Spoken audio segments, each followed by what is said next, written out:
Rain clouds pressed low over the Shaolin temple as two shadows moved toward each other in the courtyard, fists poised to break bone and silence. Their robes snapped in the wind, eyes burning with something sharper than anger.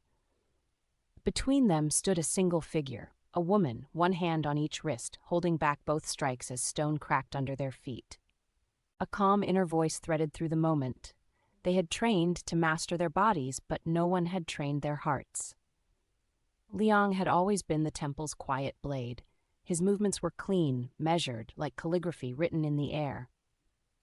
Elders praised his discipline, his control, the way he could end a fight with a single precise strike. There was a stillness in him that many mistook for coldness. In truth, it came from a deliberate shaping of breath and intention. Wei was his opposite, wild fire to Liang's still water. Where Liang flowed, Wei crashed. Where Liang breathed, Wei roared. His kicks were storms, his punches thunder. Together, they were the pride of the temple. Two top Shaolin fighters whose names were spoken in the same breath, a pair of complementary forces that made the temple strong. Then Mei arrived. She did not announce herself with fanfare.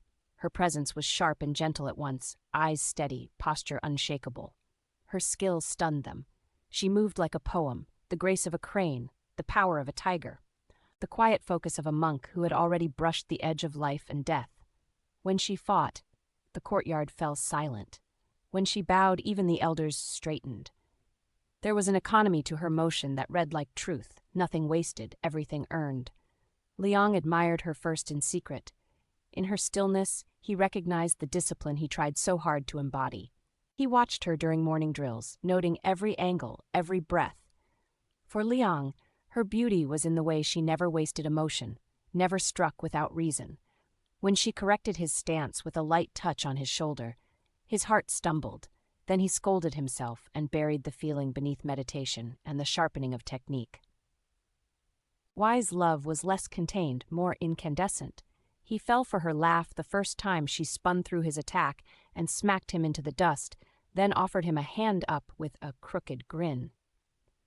She didn't treat him like the temple's fiery prodigy. She teased him, challenged him, chased him into late-night sparring sessions that ended with both of them lying on their backs under the stars. Breaths ragged, talking about dreams beyond the mountain. For Wei, she was not just a fellow warrior, she was a storm he wanted to dance inside. Mei saw them both.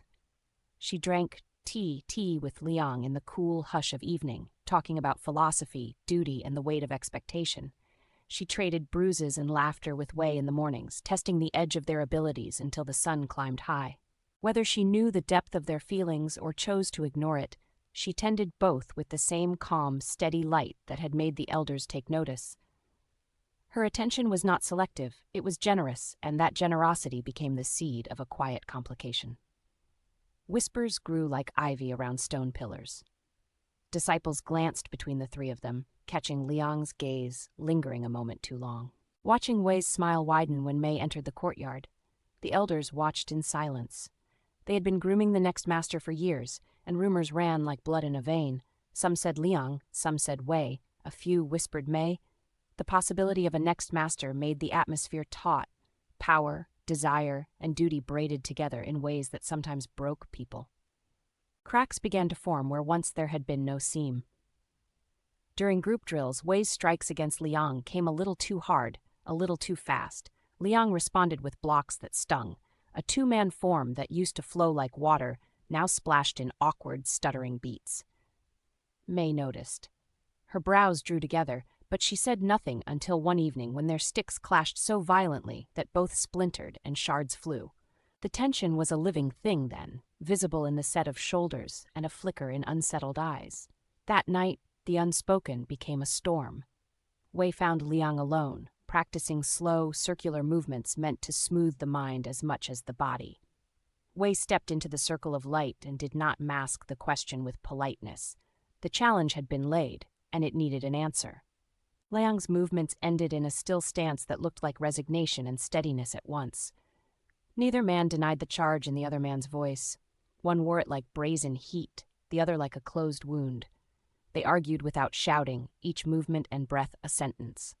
Their past, shared rice, bruises, nights of silent company, threaded through every strike. There were memories that softened hard edges and memories that sharpened them into pain. The air around them tightened. At last, one spoke a phrase older than both, the ritual words that turned conflict into spectacle. The ring of truth at dawn. The news moved through the temple like wind through bamboo. Eyes followed Liang and Wei everywhere.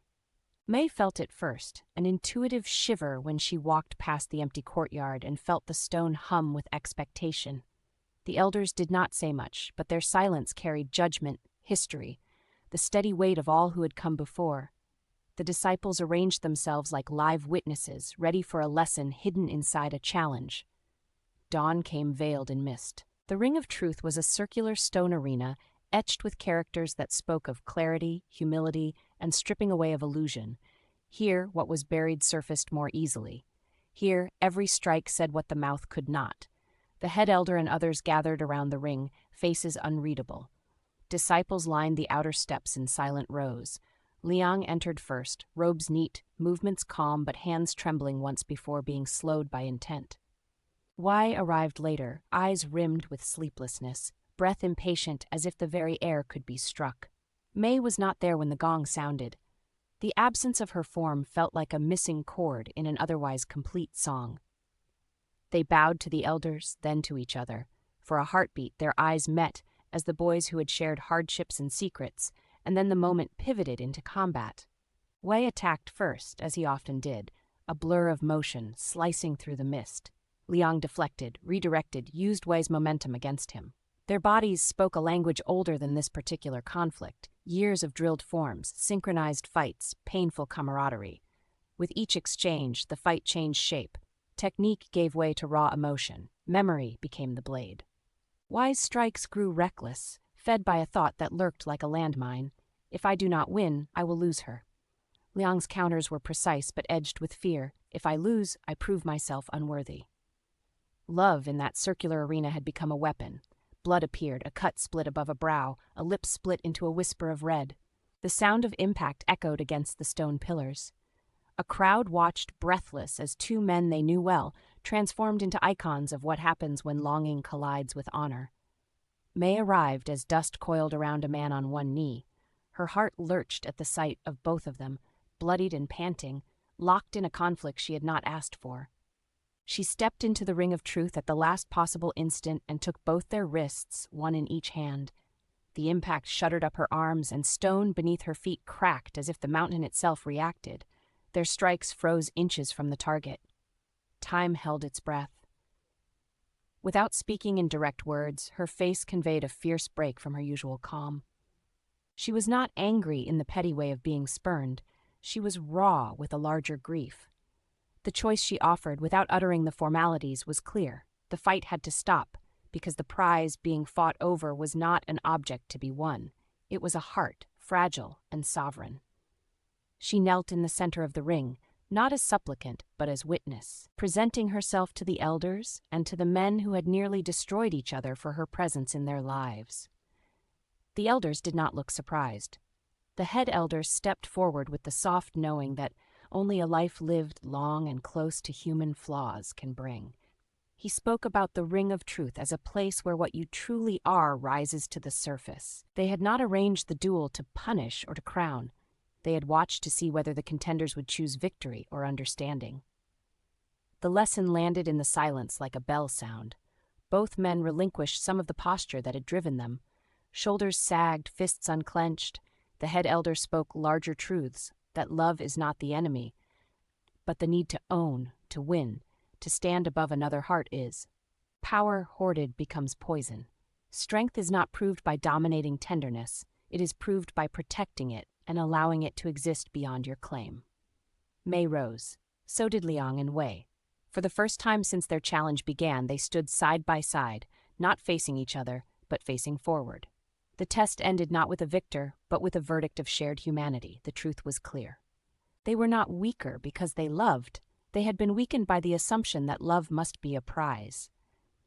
In choosing each other, they chose a harder path, one that required negotiation, humility, and daily reproof of selfishness. Later, when the sun had climbed and the courtyard emptied, 3 silhouettes walked the mountain ridge instead of one.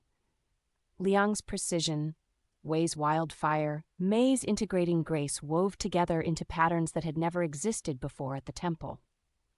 They trained together, laughed in private, argued without swords, and built a rhythm that made the elders nod in a way that suggested approval without full comprehension. There were still questions and confusions, longing that did not vanish overnight, but accompanying those were choices: to be honest about desire, to reject possession, to cultivate trust. As the sun dipped behind the peaks, Mai glanced to each side at the two warriors who had once seen each other as rivals for a single heart. She invited them to try again, not as a test, but as practice, again, together. And they moved, 3 hearts, 1 path, rewriting what strength meant in the silence between each breath. Symbols of the temple, the mountains, the cracked ring, and the quiet elders lingered in the air like punctuation.